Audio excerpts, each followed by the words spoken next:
G'day guys, Joel mate, Big J here. Welcome to another edition of Aussie Boxing Talk. The show literally punches you right between the fucking eyes.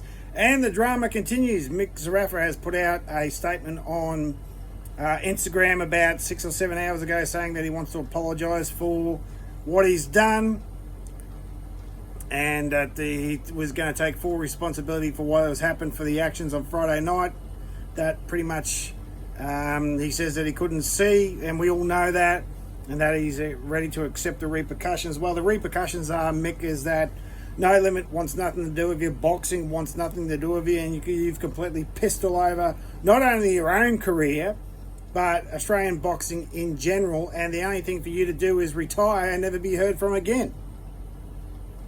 It's like this statement has come out that he wants to apologise, he made the wrong decision, and let's just cut the shit.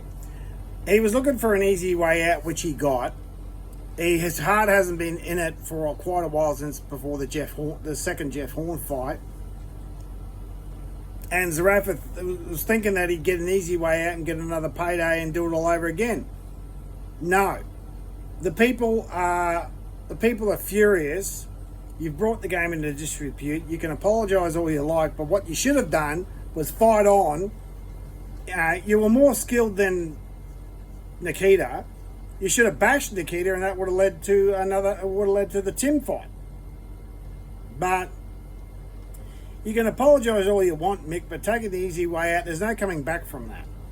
There is no coming back from your decisions. You took the piss weak way out of this fight because you didn't want to fight in the first place, or whatever happened in the ring, because the first round you won pretty easily. The second round you got clipped a couple of times. Yeah, big deal.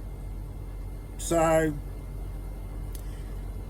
Billy Dibb called you disgraceful and disgusting, and what Billy Dibb said on Jay McAllister's interview was dead set right. It was disgraceful. There's no coming back from it. You cannot recover from this, Mick.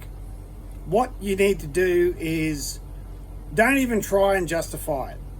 Don't even try and justify it. My advice to you would be don't do any interviews, right? Walk away and not be heard from for 6 months, because there's no way you can come back from this. You absolutely fucked up big time, right? You think you were trying to outsmart everybody by getting the fight declared a non-contest and doing it again. Mate, No Limit have already kicked you to the curb, right? I'm surprised if you're not going to get a lifetime ban. Because if I was the ANBF, the Australian Boxing Federation, National Boxing Federation, I would ban you for life. I'd say you're not fighting in Australia ever again. I'd say you brought the game into disrepute. You tried to outsmart everyone by, taking the easy way out, right? No more. Mick, there's no coming back from this.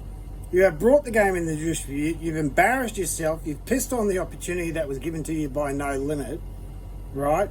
I'll be very surprised if they even pay you, right? As far as you shouldn't be paid, because there was no fight, no contest like it never happened, so you don't get paid. So the only thing that you can do is say, I fucked up. I thought I could outdo everybody, and I didn't. And now I need to suffer the consequences, which is you should never be allowed to fight again. So that's it. Retirement is the only way to go for you, Mick, from here on out. There's no other way. Everyone has come after you. Everyone's sunk the boots in. There's been countless interviews. People overseas are saying, it was a load of bullshit. Billy Dibb, who's pretty much the nicest guy in Australian boxing. I've met Billy Dibb several times. I've interviewed him a couple of times. One of the nicest guys you've ever met, and he's sunk the boots into you. Something is seriously bloody wrong when Billy Dibb, who, pretty much, says not a bad word about anybody, and he's sunk the boots into you. Glenn Russian's in disbelief. The ref couldn't believe what was going on. Barry Michaels had his thoughts, right? That chump McAllister, who's still ducking me, by the way, has done a great job of all these interviews, right? In fact, that would be a good fight, Zerafa versus the chump. That would be hilarious, and I'll fight the winner. My money's on the chump. But yeah, Mick, stop shooting yourself in the foot, mate. Don't talk to anyone. Don't say anything. Walk away, because you fucked up beyond recognition, right? There is no coming back from this, and it's time to just sail off into the sunset and pray everyone forgets about you in a couple of months.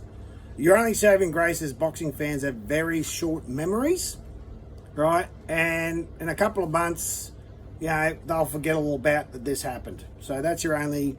That would be your only outlet, Mick, is to sail off into the sunset and pray God everyone forgets about this, because you fucked up beyond recognition. There's no coming back, right? So that's my advice to you. As always, guys, tackle, ball, wrestle, crock, harden yourselves the fuck up, and we'll see you again soon.